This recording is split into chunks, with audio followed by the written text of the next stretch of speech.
Radio WNE.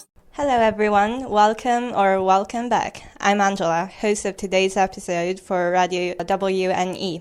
Today we have a rather special guest with us. If you've listened to Radio WNE before, you'll know her. Usually the interviewer, today she's the one getting interviewed. Fatma Jrad, our amazing volunteer from Tunisia, who is soon to complete her one-year volunteering experience at Radio WNE. Hello Fatma, how are you? How do you feel? Hi Angela, I feel good with the heat, la canicule, which I love, but I also I have mixed feelings these couple of days because I'm leaving, and at the same time I feel happy because I'm gonna see my family, my friends, I'm gonna enjoy summer in Tunisia, and a little bit sad because the adventure is over. Well, we are sad to let you go as well. You know the drill. First question. How did you come across this opportunity, and why did you decide to join? Coming across this opportunity, it was not a coincidence, to be honest. I applied for multiple volunteering projects years and years ago. But as you know, I was working in an associative radio in Tunisia, and WNE was a partner since 2020, I guess. So, and in 2023 we had a cultural exchange here in Mulhouse, so it was my first time here. And from that time, we kept having this partnership with the Radio WNE and Radio Visitez in Tunisia. So, we had a discussion, me and Jean-Luc, and that he proposed that there's an opportunity to be a volunteer here in France, in Mulhouse, at the radio, and I was like, yeah, why not? So I read the missions, which really... which corresponds actually to what I was doing in Tunisia, not 100%, but let's say it's part of my work there. So I felt I need to go out of my comfort zone and start this kind of challenge. From our previous conversations, you've disclosed that this is your first ESC experience. How did you find the experience overall? And were there any unexpected surprises? As I always said, this year has been my, let's say, the most challenging year I've ever had in my life. Although, I'm 30 years old. And I grew up professionally and especially personally. I learned a lot about myself. I learned a lot about other people because now I'm in a mixed culture place, which is not something that I'm used to in Tunisia, to be honest. Also, the environment of work has changed. The environment of living has changed for me. So I found this experience was, as I said, it was at the same time challenging and exciting because the challenge is to leave your country, to leave your job, to leave your stable life, and to come to another country. Also to experience a lot of things here in France and to meet a lot of people, to have such beautiful experiences in life. It was, to be honest, it was the best year of my life. I'm very glad to hear that. Apart from the current heat waves, or as the French say, canicules, how did you find Mulhouse? How would you describe the city? It wasn't my first time. And when I came in July 2025, it wasn't my first time in Mulhouse. I also came in September 2023, and it was harder than last year. So to be honest, I'm not a lot surprised by the canicule. I'm used to hot weather, but here it's more humid, and there are no ACs, and there are a lot of ventilateurs. So it's a little bit different, but it's bearable, and it's better than the winter season, honestly, for me.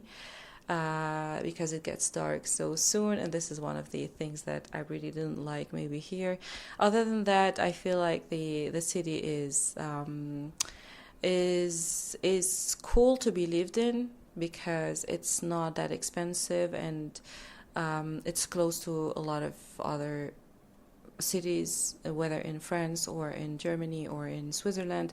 So if you feel bored, you can do multiple activities. And also, it's kind of unique. I did a lot of other cities and a lot of other countries, and I feel like Alsace, it's beautiful, and it's a unique region where you feel like you are inside a fairy tale, especially during the Christmas season.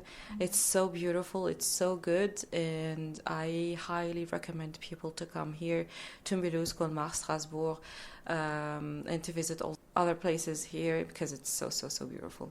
The whole region is definitely a very unique experience. So if anyone was thinking of visiting, they definitely should. Do you think that this year volunteering has changed your way of seeing, maybe even about future plans?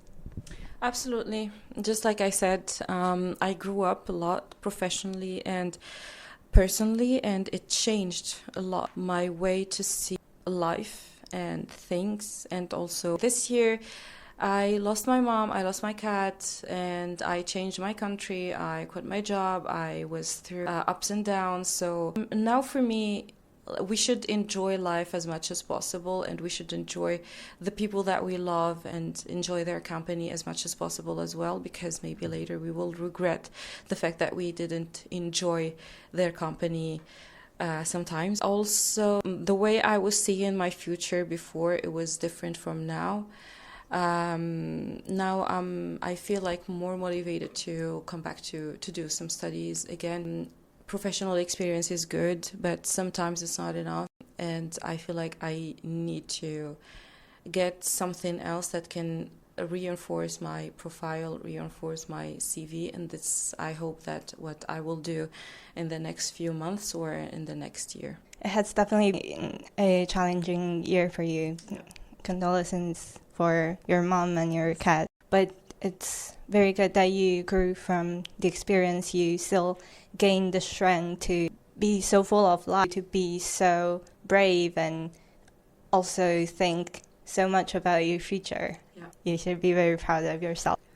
Do you feel like by working for Radio WNE, you've developed more of an insight on the issues faced by women living in France? Has it affected your feminism? I would say yes, because at the Radio WNE we participate in multiple projects that are interested in feminism, human rights, also the LGBTQA+ rights as well.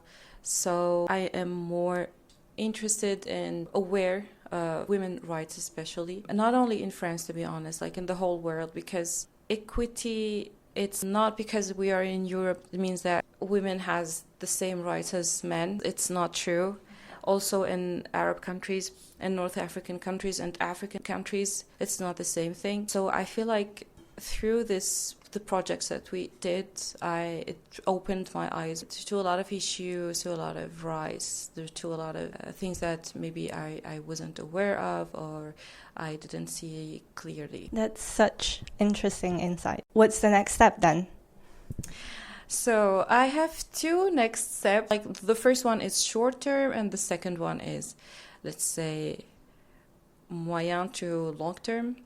The short term is to enjoy summer. Yeah.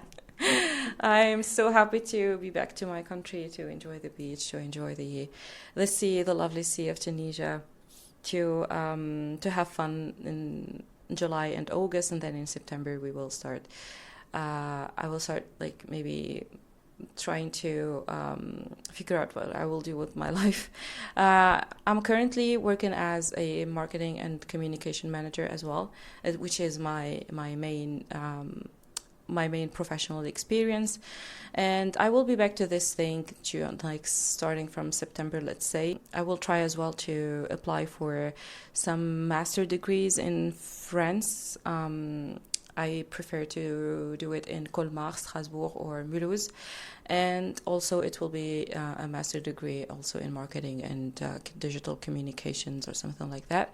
So this is going to be the next 2 steps of my life. Well, thank you for accepting this interview, Fatma Jrad. It was great to have you on the episode, but most of all, it was great to have you on Radio WNE for this 12 months. Thank you for all of your precious contribution. Radio WNE wishes the brilliant Fatma Jrad good luck with all of her future endeavors in life and a safe trip back to Tunisia. Thank you, Angela. And it was also my honor to have this first interview of you with me. And I wish you all the best of luck, and I wish you enjoy your experience until November, and maybe enjoy your life, your new life here. So, merci beaucoup, Angela, and belle continuation. Thank you so much, Fatma. And thank you, dear listeners, for staying with us until the end of this episode. À bientôt. Radio WNE.